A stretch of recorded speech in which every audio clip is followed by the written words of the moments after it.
Today, we've got something a little bit different. Well, it's still whiskey, but, well, you'll see. Stay tuned.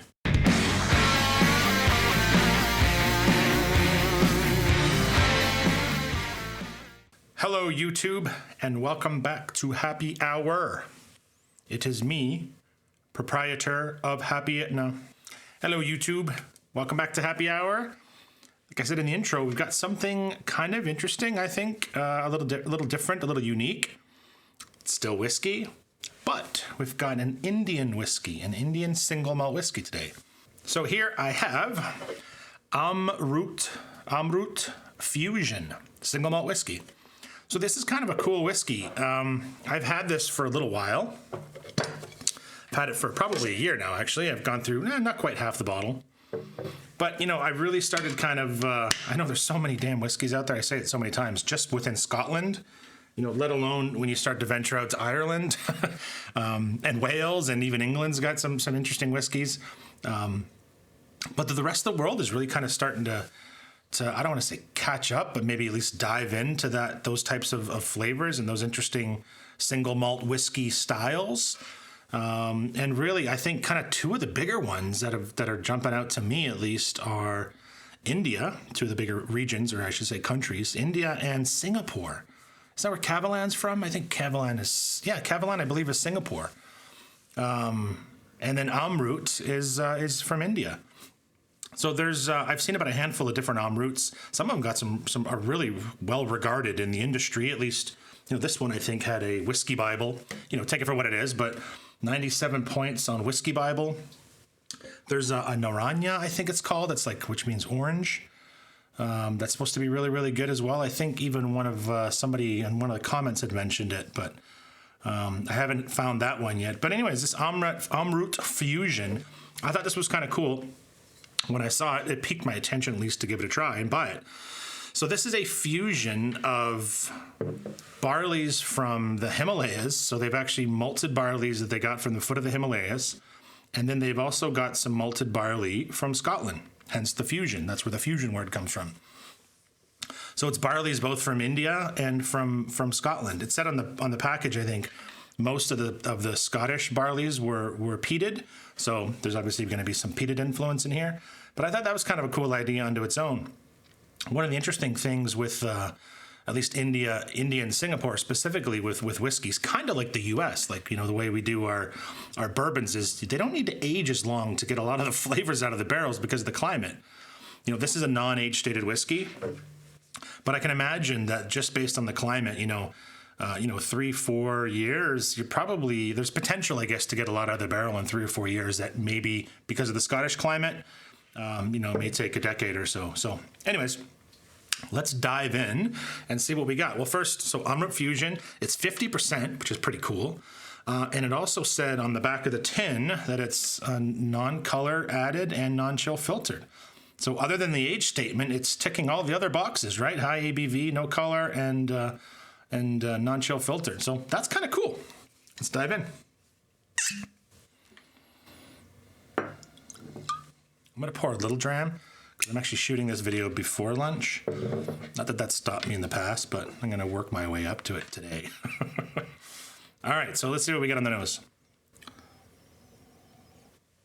Yeah, I get a little bit of peat. It's not overpowering peat. Oh, wow, it smells really good. What is it? It reminds me of something. I'm going to have to think on that. It reminds me of a Scotch whiskey.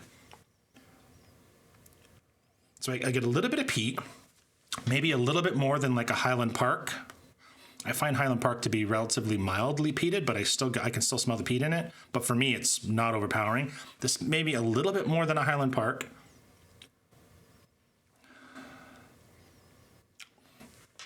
You know what? I also get kind of a little bit of like a salinity or a little bit of funkiness, which kind of makes me think of, I'm going to say the Big C. I get a little bit of like Campbelltown, a little bit of Springbanky, Kilkerny kind of note.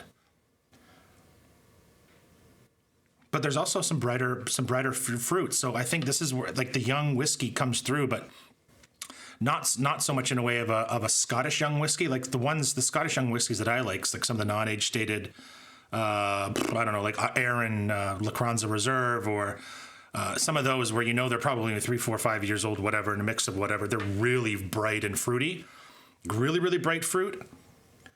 I'm getting some of the brighter fruits here, but it's kind of tempered down a little bit with a little more of that barrel age, I guess.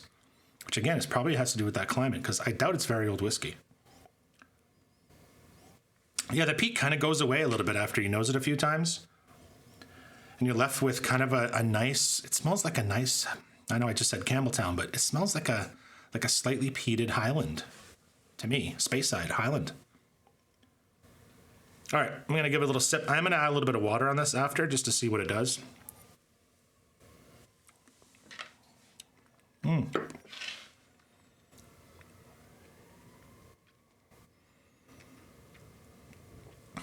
Wow, it's really nice. So it's a little hot. I'm going to attribute half of that to the fact that it's 50% ABV, but maybe there's a little bit of the young whiskey kind of heat, that kind of sharpness that's coming through. But again, it's 50% ABV, so I don't want to, don't hold me to that. It's probably maybe a little bit of both. It does taste a bit young, but not in a bad way.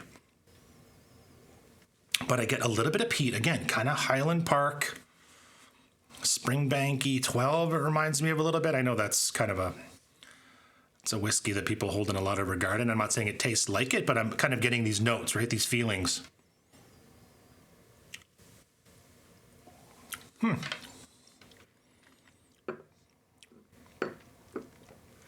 It's really interesting. It's really good. And again, it kind of, I can't quite put my tongue on it. It reminds me of a lot of, I'm feeling kind of reminiscent of a lot of different whiskeys momentarily kind of popping into my head, but it doesn't quite taste like any of them in particular. Just, it's very, well, hey, I guess they're going for it, right? They're going for that kind of classic Scottish note, right? Sherried whiskey with a little bit of peat. And I'm going to tell you, this is a pretty darn good job. I don't remember how much I paid for it. I know it wasn't cheap. I didn't expect it to be cheap. I think, dealing with whiskeys from, I have a few Cavalans too, which I want to do reviews on, but some of those are pretty expensive, especially the Solus stuff. Some of these I think get up there pretty good too, but this was, I think, at about a $70 mark, which I think is really fair. Again, for a relatively small distillery, they're not pumping out, it's not Diageo, right? They're not pumping out millions of barrels of this. It's coming from all the way on the other side of the world from India, so I'm cool with that. I think for $80, this is pretty fair. Let's put a little water on, see what we get. I'm just going to put a couple drops. Still let it open up. See if something else comes out.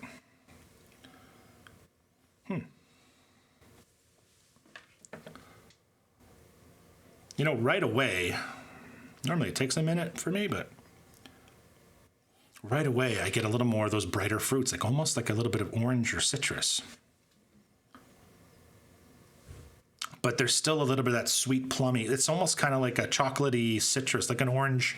I mentioned this in one of my other videos, those orange cognac-y chocolate oranges. I don't know what the hell they are. I can't even speak right now, but it tastes like chocolatey orange with a bit of booze in it.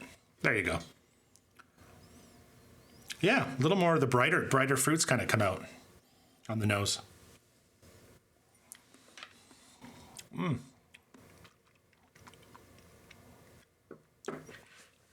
the palate too, it's even sweeter. Yeah, a little more of the sweetness comes out. Now it dilutes a little bit of the nuanced kind of thicker fruits. I got a little bit of that stewed fruits before. It kind of dilutes that a little bit, but it brings out a little bit more of the sweeter, brighter fruits. I don't know, man. This is pretty interesting stuff. I'm definitely going to have to buy some more, look for some more of the Amrut products. I think it's definitely interesting. I would recommend for really any single malt, any whiskey lover. Yeah, it's cool stuff, man. Like the rest of the world's starting to get into it and doing a pretty good job from at least the few that I've tasted from different countries. So recommend it if you can find a bottle of Amrut. This one's cool if you like that kind of classic, slightly peated, sherried, kind of well-rounded, kind of single malt Scotch, that basic kind of flavor profile. I shouldn't say basic, but kind of well-rounded and established for the whiskey for everyone profile. yeah, I would definitely give this a whirl. But just look out for the brand in general. And if you got a few bucks to burn and you see something on the shelf, pick it up. I'd be interested to hear what you think about it. Anyways, thank you for watching. If you liked it, give me a thumbs up. I'd appreciate it. And yeah, if you'd like to subscribe, that would be cool too. I don't know what I'm going to do next time, but it'll probably be a whiskey.